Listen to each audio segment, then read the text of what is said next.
Dragon Age, The World of Thedas Volume 1, from the writers and artists of the Dragon Age games. Introductions by Mike Laidlaw and David Gaider. Summary of Audiobook Part 1. Introductions and Foreword, Power Groups, Countries and Major Events in Thedas. Welcome to Thedas. Special thanks. We mined lore that went back more than 8 years to build this book, and it is impossible to credit everyone who may have had a hand in its content. With this in mind, we thank the Dragon Age team, past and present, for their hard work developing this rich world. Foreword, Birth of the Dragon Age by David Gaider, lead writer. I honestly forget when James Olin, the original lead designer for Dragon Age Origins, first came to discuss building a setting for BioWare's new fantasy game. At that point, it was still a very vague concept, and the years that followed were such a blur as we tried to figure out what kind of game we were making. It all seems like ancient history. I remember the parameters I was given: a traditional fantasy world, complete with wizards and dwarves and elves and all the things one expects out of fantasy. I remember sitting there, doodling maps and feeling very strange about the entire process. I mean, making your own fantasy setting is something every game master worth their salt does at one point or another, isn't it? You don't have to worry about someone else's baggage affecting your campaign, or be concerned that your players might know more about the setting than you do. You get to start from scratch, mixing the elements you like most into your flavour of fantasy world. The real question was, what would those elements be? Outside of the parameters I was given, and the necessity of this being a setting for a game that you can play in and not just read about, I wasn't sure. This wasn't some homebrew campaign, but something millions of people would experience. Who does this sort of thing as part of their job? It seemed a little surreal. What I eventually settled on was a setting grounded in realism. What if our own history had magic and elves and dwarves? It's not really our own world, obviously, but I wondered how people would realistically cope with neighbours who could cast spells and summon demons. How would they react to people who were inhuman? How might Christianity be different if, instead of Jesus, it had been founded by Joan of Arc? What would it mean to have fantasy religions where gods were not known entities who provided spells to believers, but instead required faith in their existence? I wanted to subvert some of the common fantasy tropes while still keeping the conventions recognisable. Elves who had been brought low rather than remaining aloof and immortal. Dwarves who were conniving political schemers rather than stout-hearted Scotsmen. Mages who were feared for good reason. And the best part, everyone on the team was on board with the idea. Discussions led to the creation of the Quinari and the Blight. The nation of Faerlden as the location for the first game appeared, and concept art started to bring to life what had previously only been scribbles on paper. What tabletop world builder gets that? Seeing Thedas evolve from where it began and becoming a real thing, until it finally went out to the fans and was embraced wholeheartedly by so many, has been the highlight of my career. I look forward to seeing where we take it next. Foreword, The Evolving World of Thedas, by Mike Laidlaw, Creative Director. The book in your hands covers a huge swath of the Dragon Age world. Races, politics, nations, it's all here. Ruthlessly fact-checked, beautifully illustrated, and artfully arranged. Every section contains all new content that explores and expands upon the world of Thedas. Most of the amazing art pieces have never been released before this. Also included are many narrative sidebars written specifically for this compendium by a writing team. Some shine lights on unexplored corners of the world's rich history. A few hide hints about the future of Dragon Age, which, well, that would be telling. Suffice it to say that we've long held that Dragon Age is not a world coming to an end.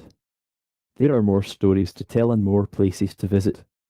The team has very consciously seeded the world so that we have a vast array of intriguing locations at our disposal when deciding where to set a new comic series, novel, or game. There is a larger scale plan for how the world will evolve, but we always want it to be growing, not coming to a conclusion. This book, then, with its tantalizing new information, is just another step on that journey. Thanks for coming with us. Ben and Nick here at BioWare, along with the incredibly talented folks at Dark Horse, have created something very special. I sincerely hope you enjoy this deep dive into the world of Thedas as much as I've enjoyed watching it come together. Though written in World, the volume's main text is in one objective voice. Portions of the text are spotlighted for readers who prefer to browse. A detailed timeline of important events in Thedasian history runs the length of the book. Chapter 1. Welcome to Thedas. Major powers. Chantry. The dominant religious institution in Thedas spreads the word of the Maker and influences nearly every human nation on the continent. Elves. This once great people have been relegated to the fringes of human society. Dwarves. A stout race of builders, the dwarves reign over a sizable portion of the underground. Quinari. The Quinari are followers of a religious text espousing absolute discipline known as the Quin, or lay. The lavish Eurasian Empire is a thriving nation of Chantry faithful. Tevinter Imperium. The once mighty Imperium is the only mage-led nation in Thedas. Ferelden. This relatively young nation with barbarian roots is the birthplace of Chantry prophet Andraste.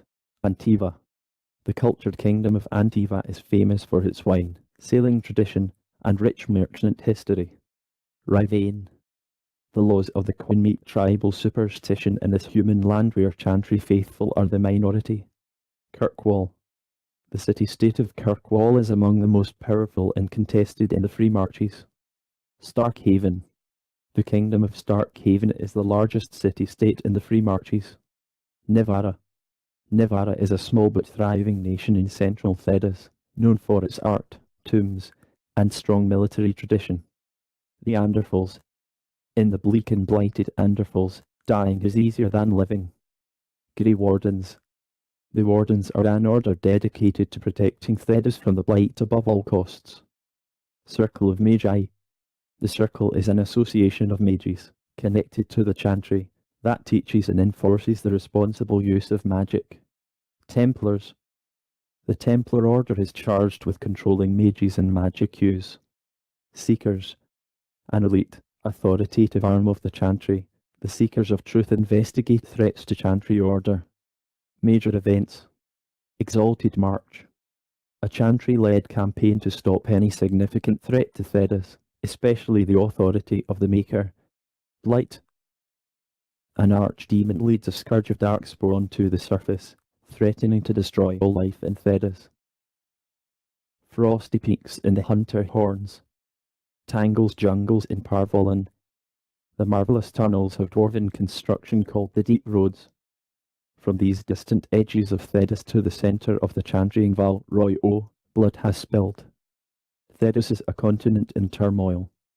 To truly understand the world, you must look to its troubled people, the hard choices they have made, the nations they have built, and the bloody legacies they leave behind. When there isn't a would-be empire threatening war, there's the darkspawn scourge roaring to the surface, threatening to kill everyone, borders be damned. Then there's magic. Mages might not be able to choose their gift, but every nation has ways to deal with it. Some celebrate and foster magic as a skill. Most violently suppress its use and dominate its users. Over the course of history, humans have warred with elves, the Quinari, and each other. These myriad conflicts have shaped territories and generations of intolerance and oppression, while religion, be it belief in the Maker, the Quin, or any number of pantheons, elevated some societies to power and left others in ashes. End of ZuleFandom Audiobook, Part 1 of Dragon Age, The World of Thedas, Volume 1. Part 2 of this series will provide a brief history of Thedas and the Exalted Marches, and Part 3 of this series will provide in great detail the calendar systems within Thedas and geography.